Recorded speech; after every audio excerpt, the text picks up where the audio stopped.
안녕하세요. 말씀과 함께 기도. 오늘은 77일차 디모데후서 4장 그리고 디도서 서론 이렇게 말씀 가이드 나누도록 하겠습니다. 4장 내용에 들어가겠습니다. 첫 번째 주제는 마지막 부탁 이렇게 제가 제목을 좀 정해봤습니다. 1절과 2절에 보니까 그의 나라를 두고 엄히 명하노니 너는 말씀을 전파하라. 때를 얻든지 못 얻든지 항상 힘쓰라. 범사에 오래 참음과 가르침으로 경책하며 경계하며 권하라. 그러니까 오래 참음과 가르침으로, 그러니까 오래 참으면서 가르치되 그 가르침의 자세가 경책은 책망, 꾸짖음이라는 뜻이 있습니다. 그다음에 경계는 훈계하는 거고요. 그다음에 권하라는 것은 격려하라라는 것입니다. 그래서 이제 디모데도 마찬가지고 이제 내일부터 살펴보게 될 디도도 마찬가지지만 이게 모두 목회자들이잖아요. 목회서신. 그러니까 목사님에게 한 얘기구나. 나하고는 상관이 없구나. 그게 아니고 또 여러분은 또 다른 누군가의 목회자라는 것은 그로 인해서 예수님을 믿게 된 사람들. 그러니까 여러분도 누군가의 목회자이기도 하거든요. 또 우리가 그러한 일을 감당을 해야 되기도 하고 그러므로 이 말씀을 우리가 잘 기억을 좀 할 필요가 있습니다. 뭐냐면 복음 전파에 상이 있다라는 것입니다. 8절에 보니까 이제후로는 나를 위하여 의의 면류관이 예비되어 있으므로 주 곧 의로우신 재판장이 그날에 내게 주실 것이며 내게만 아니라 주의 나타나심을 사모하는 모든 자에게 도니라. 그래서 우리가 주의 나타나심을 사모하는 그런 모든 자에 해당이 되죠. 그럴 때 의의 면류관이 예비되어 있는데 그것은 특별히 복음 전파에 힘을 썼던 사람들을 위한 면류관입니다. 그래서 바라기는 여러분 모두가 이 말씀 기도를 하신 여러분 모두가 이 말씀을 기도를 통하여서 영혼 구원의 소중함과 가치를 깨닫고 복음 전파에 그래서 마지막에 의의 면류관을 다 쓰게 되는 그런 은혜가 있기를 바랍니다. 두 번째는 이제 마지막 부탁과 동시에 이제 축복된 동역자를 주옵소서. 제가 이렇게 좀 제목을 정해봤는데 10절에 보니까 참 가슴 아픈 이야기죠. 대만은 이 세상을 사랑하여 나를 버리고 데살로니가로 갔고 그레스게는 갈라디아로 디도는 달마디아로 갔고 여기 이제 세 사람이 나오잖아요. 근데 이제 대만은 이 세상을 사랑하여 나를 버리고 데살로니가로 갔고 그다음에 그레스게와 디도는요 사역을 위해서 갈라디아로 또 달마디아로 갔다는 것입니다. 여기서 잠깐 중지. 여러분은 지금 어디로 가고 계십니까? 대마처럼 세상을 사랑하여 나를 편안하게 해주는 곳을 내 옛 자아를 쫓아서 가고 있습니까? 아니면 복음 사역을 위하여 주의 지시하심을 받아 가고 있습니까? 굉장히 중요한 문제라는 것입니다. 빌레몬서 1장 24절에 보면 대만은요 바울의 1차 로마 투옥 때 고난을 함께 했던 최측근 동역자였습니다. 그러니까 전 이런 것 같습니다. 시련과 환난 속에서 반응은 두 가지인 것 같아요. 그러니까 첫 번째는 그럼에도 불구하고 믿음의 길을 계속 가는 사람이 있고요. 그렇기 때문에 중도 포기하는 사람이 있습니다. 시련과 환난은 누구에게나 해당되는 일들 아닙니까? 여러분은 어떻습니까? 그럼에도 불구하고의 신앙입니까? 그렇기 때문에의 모습입니까? 특별히 세상을 사랑하여 라는 말은요. 편리함을 추구했다는 것입니다. 편리함의 기준이 뭡니까? 역시 내 자아죠. 그래서 탐심이 우상숭배라고 그랬고 결국 우상숭배라는 것은 뭐냐? 자아숭배입니다. 내 마음에 원하는 것을 쫓아서 내 귀에 좋은 소식을 쫓아서 그러니까 편리함을 추구하는 거죠. 특별히 돈 사랑, 물질이 항상 연관되어 있게 되어 있습니다. 자, 이거 볼 때마다 좀 안타까워요.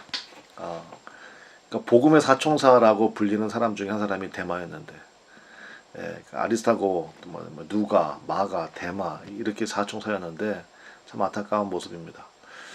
동시에 사도 바울의 목회도 참 만만치 않구나라는 것을 뼈저리게 느끼게 되죠.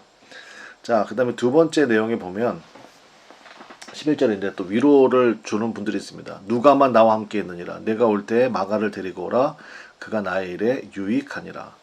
자, 첫 번째 누가를 살펴보겠습니다. 누가는 어떤 상황이냐면요. 지금 누가만 나와 함께 했느니라 그랬잖아요. 근데 디모데 후서를 쓸 때는요. 사도 바울이 2차 감옥에 있을 때입니다. 제가 여기 써놨는데 바울은 로마 시민권자이므로 감옥, 그 당시 감옥은 이제 지하 돌 감옥입니다. 아주 그냥 작은 구멍으로 빛과 공기만 조금씩 들어오는 굉장히 열악한 환경인데 이 감옥에 노예 한 명을 데리고 갈 수 있었습니다. 즉 누가가요 노예로 등록을 한 것입니다. 그래서 누가가 지금 바울과 함께 지하 돌 감옥에 갇혀 있는 것이죠. 여러분 아시죠? 그 누가에 의해서 신약 성경의 4분의 1이 기록되었습니다. 이제 분량을 얘기하는 거예요. 그러니까 누가복음과 사도행전. 예. 여러분 사도행전이 얼마나 중요합니까? 그 누가입니다. 그 다음에 마가는 어떤 사람이냐면 데마와는 정반대의 결과가 있는 사람이죠. 마가는 1차 전도 여행 때 중간에 포기한 사람이었잖아요. 그러니까 처음에는 마가가 데마 같은 사람이었거든요. 근데 1차 실패자였으나 여기 제가 이제 노란색으로 표시를 해놨는데 그가 나의 일에 유익하니라. 그러니까 이제는 꼭 필요한 사람이 되었다라는 것입니다. 그래서 우리가 오래 참으면서 우리 앞서 살펴본 것처럼 진짜 오래 참으면서 가르치는 게 필요한 것 같아요. 때로는 경책으로, 때로는 경계로, 때로는 격려로. 자, 마지막 우리 디모데후서의 결론 3번 주께서 힘주신다 입니다. 16절부터 17절까지 내가 처음 변명할 때 이게 무슨 뜻이냐면요. 내가 1차 법정에 섰을 때 그 뜻입니다. 나와 함께한 자가 하나도 없고 다 나를 버렸으나 그들에게 허물을 돌리지 않기를 원하노라. 자, 바울이 얼마나 외로웠을까요? 그 다음이요. 주께서 내 곁에 서서 나에게 힘을 주심은 그럼에도 불구하고 주님께서 내 곁에 서서 나에게 힘을 주신다라는 것입니다. 그 역사가 여러분 반드시 있습니다. 그냥 주님께서 나에게 힘을 주셨다 이렇게 할 수도 있는데요. 그러니까 굉장히 친밀감이 있었던 것 같아요. 주께서 내 곁에 서서. 저는 이 말씀이 참 묵상이 오늘 많이 됐습니다. 나에게 힘을 주시면 나로 말미암아 선포된 말씀이 온전히 전파되어 모든 이방인이 듣게 하려 하심이니. 정말 그렇죠. 바울로 선포된 그 말씀이요. 지금 2000년이 훨씬 넘은 이 시기에 우리에게 고스란히 들리고 있지 않습니까? 이게 여러분 얼마나 큰 은혜입니까? 내가 사자 입에서 건짐을 받았느니라. 주께서 힘 주십니다. 우리 디모데 후서 말씀을 통하여서 혹시 여러분 나는 지금 주님 앞에 어떤 모습인가? 누가의 모습인가? 마가의 모습인가? 아니면 혹시 데마의 모습인가?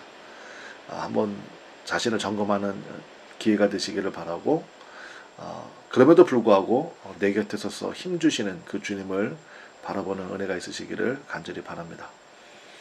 자, 이제 디도서로 한번 넘어가 보겠습니다. 디도 우리 잘 모르는 사람이지만 그러나 성경 구석구석을 살펴보면 이제 6가지 특징이 있는 분이 바로 디도입니다.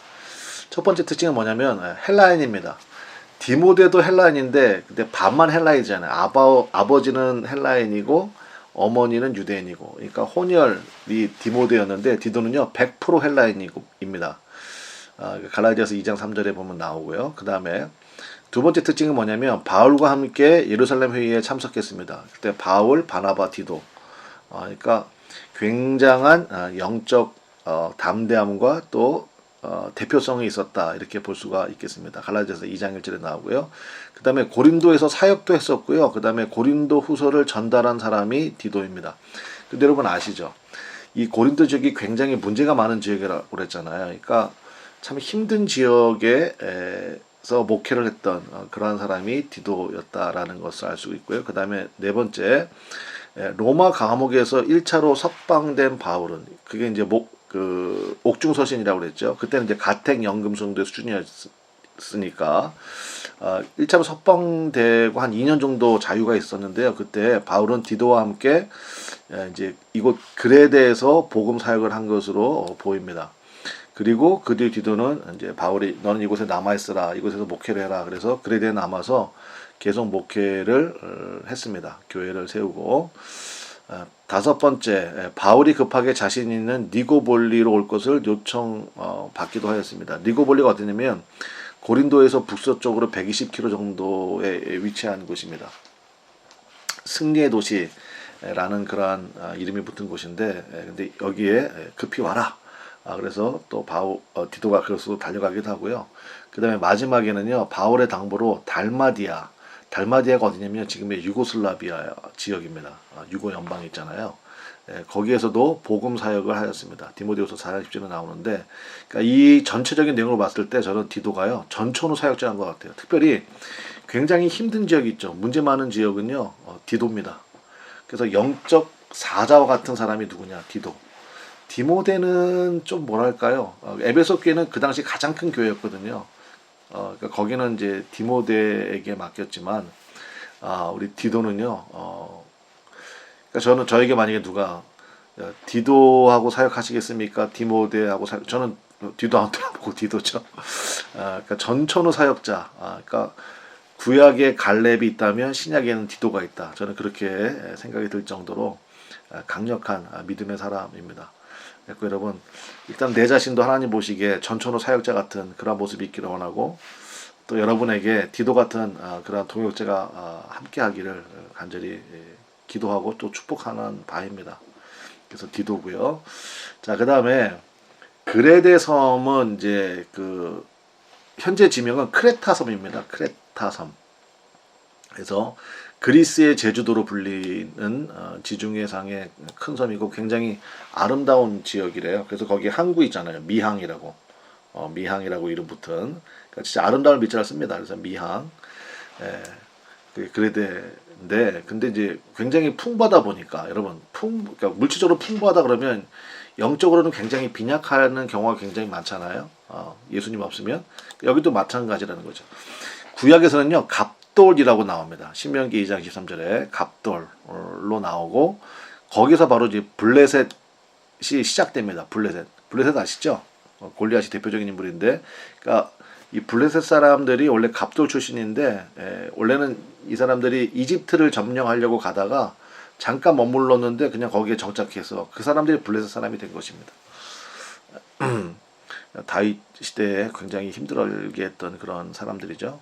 그 다음에 세 번째는 당시 그랜데 사람들은 게으르고 거짓말을 잘하기로 유명하였다. 1장 12절에 나와요. 그래서 헬라어로요, 그레데인처럼 말하다라는 말이 크레티조거든요. 이게 거짓말하다는 말과 동의어가 될 정도로, 그러니까 영적으로 굉장히 힘들고 어두운 지역이었다, 그런 뜻입니다. 그래서 그레데인들의 거짓말한 정도를 여실히 짐작할 수 있는데, 거기에 우리 디도를 파송을 했고, 디도가 사역을 했고, 사도 바울이 이제 2차 감옥에 갇혔을 때 디도서를 보내게 된 것입니다. 주제는 믿음과 실천, 신앙과 행위 사이에 분리될 수 없는 연관성이 주제가 되겠습니다. 그래서 제가 지도를 하나 살짝 갖다 놨는데요. 여기 보이시죠? 이게 이제 마게도냐, 아가야. 여기 마게도냐 지역에 바로 이제 그 빌립보 교회, 데살로니가 교회, 또 베레아 교회가 있고, 아가야 지역이 바로 이제 유명한 고린도 교회가 있고, 그 다음에 이제 건너편에 여기가 이제 아시아 에베소 교회가 있고, 그 아래쪽 여기가 바로 그레데, 지금의 크레타 섬이라고 부르는 바로 이 지역입니다. 자, 우리 내일부터 디도서 우리 함께 은혜 나누도록 하겠습니다. 내일 뵙도록 하겠습니다. 감사합니다.